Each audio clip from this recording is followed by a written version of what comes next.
Cruise news time, and dig this headline. Cruise ship causes rocket launch to be scrubbed. It happened. Also, more bad news for our friends in the land of Oz, and a brand new cruise ship is coming on the scene. Guess who got it? Cruise news. Let's talk about it.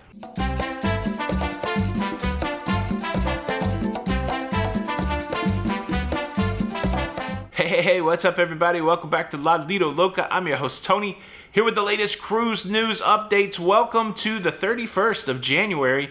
It's a Monday, and guess what day it is, y'all? It's Cruise Day. That's right, Cruise Day. Just a few hours, I will be embarking on the Disney magic, experiencing Disney Cruise Line for the first time. I can't wait to see what it's like so that I can share it with you guys. Super excited. Super excited. And as promised, I'm going to tell you about the hotel I stayed at last night. I stayed at the Radisson Red. This is a pretty cool hotel. It's only about 6 months old. It's very close to the airport. They offer a free shuttle service back and forth to the airport. Again, contemporary, industrial, interesting amenities. They've got a bar, they've got a restaurant, they've got a swimming pool, they've got a gym, and they even have foosball and ping pong. Loud music in the lobby. It's a funky kind of deal, so that has to be your vibe. But I liked it. The rooms, again, kind of minimal, but industrial, and I like the whole vibe. I paid $148. I got that as part of my flight package. I book all my flights and rooms through Expedia.com.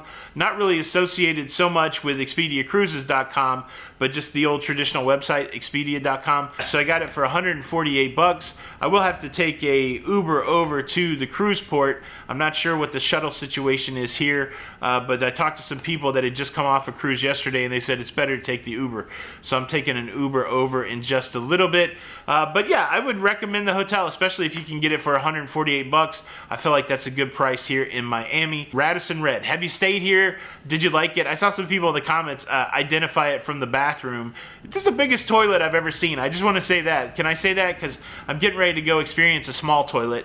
But it was the biggest toilet I'd ever seen. Pretty wild. But I read some people in the comments yesterday saying, look, we stayed there. We didn't like it. But I also read other people saying they did like it. So have you been there? Do you like it? What do you think? Do you like the way this looks?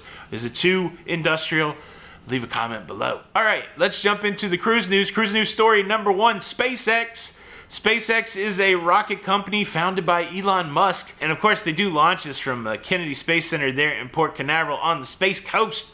And they've got a project they're working on right now to launch a satellite for the Italian Space Agency into orbit. And they've tried it 4 times. Yesterday was the 4th time, and everything was looking great yesterday until a cruise ship entered into restricted waters, causing a challenge. The Coast Guard was dispatched, and they tried to get the cruise ship moved out of the waters, but they could not do it in time, and they had to scrub the launch. They stopped the clock with like 33 seconds before launch, and they could not get it launched. The whole thing is interesting because what SpaceX is doing, they've been innovative in a lot of ways, privatizing space travel, privatizing taking payloads into space. And interestingly, they're starting to use some different launch routes. And in its absence, air travel and marine travel had started using some of these areas which would eventually be restricted when they started using these launch routes again. Yesterday, there were 2 cruise ships in Port Canaveral, the Harmony of the Seas, which I was just on last week. Well, it's been a week since I've been on it, and the MSC Meraviglia. I've read several reports. I've seen people in the comments. I don't know which cruise ship it was. Some people say the Harmony. I've heard somebody say the Meraviglia, so I don't know. But I haven't seen an official report yet. The only thing that SpaceX said in their tweet was that a cruise ship had caused the launch not to happen. So, wow, that's interesting. They're going to try to launch it again today. Try number 5 to get that satellite in space.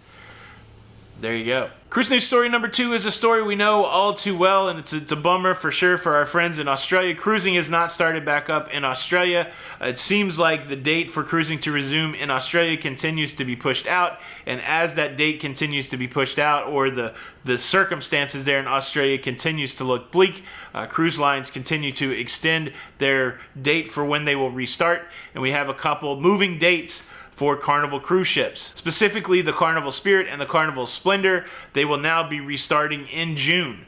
The Carnival Spirit will start June the 5th, and the Splendor will start again on June the 10th. Of course, Carnival has a plan for anybody who has gotten canceled. You can get your money back, you can rebook.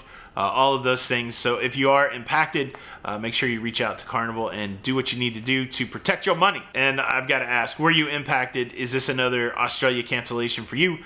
Leave a comment below. Cruise news story number 3 about a cruise line taking ownership of a new cruise ship. We talked about yesterday Royal Caribbean just taking ownership of the Wonder of the Seas, and I learned something new about the term gross tonnage. I had been completely wrong about this, so I want to correct that. I want to share that with you. Maybe some people knew this, maybe some people didn't. But first, let me quickly invite you to subscribe. If you like staying up to date with everything that's going on in cruising, mouse ears, cruising, please consider subscribing with the notification bell on. That way you don't miss out on any of these episodes. Look, it's the last day of January. The big goal is to get to 18 million subscribers. Please join in. And look, I think we're getting to 150,000 today. How exciting is that? But please be a part of the Locafam. We'd love to have you. And really the benefit of subscribing is you get notified as soon as these shows come out. So good for you, good for us. It's what they call a win-win. How about that? Or if it's 2 hotels in Las Vegas next to each other owned by Steve Wynn, that would also be a win-win. Okay, back to the cruise news. First, let's talk about gross tonnage. I always thought that gross tonnage was a measure of weight. They throw this number around when they talk about brand new cruise ships. Got the gross tonnage. I thought that meant they're big and they're heavy or not heavy or whatever.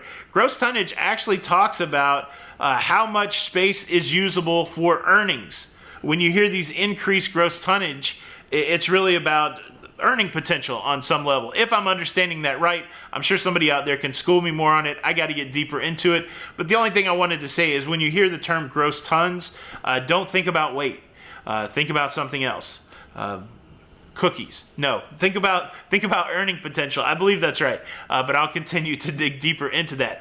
All right. Who got a new cruise ship? Who got a new cruise ship? Princess Cruise Lines. They went and got a new cruise ship, and it gives me the opportunity to say a couple words I love. Fincantieri.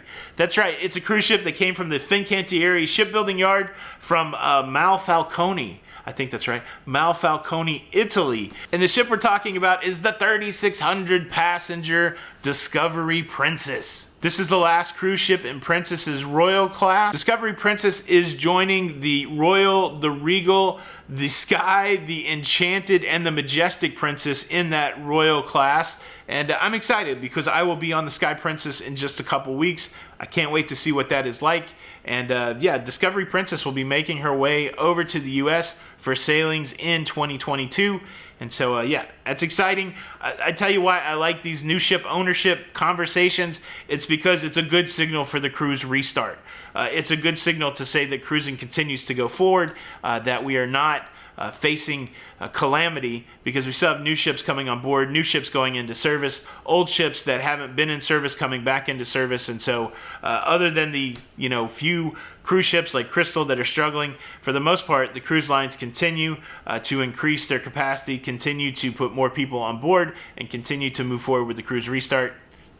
That's awesome. Boom, that's your cruise news. What do you think about any of it? What do you think about all of it? Please leave a comment below. Thank you so much for checking out the show today. I hope you enjoyed it. You can show that you enjoyed it by hitting the like button. And unfortunately, if you don't hit the like button, I'll be forced to punish you. And today's punishment is I need a 50-page research paper on gross tonnage. What it means, how you calculate it, what do the numbers look like, and I'll need it in triplicate. And you won't be able to use a Xerox machine. You'll have to use carbon paper. Is anybody old enough to remember typing on carbon paper? You don't want that. Hit the like button. This is Tony for Lido, Loca, and until the next time, I don't know when the next time will be, but until the next time, we'll see you on the Lido. Bye.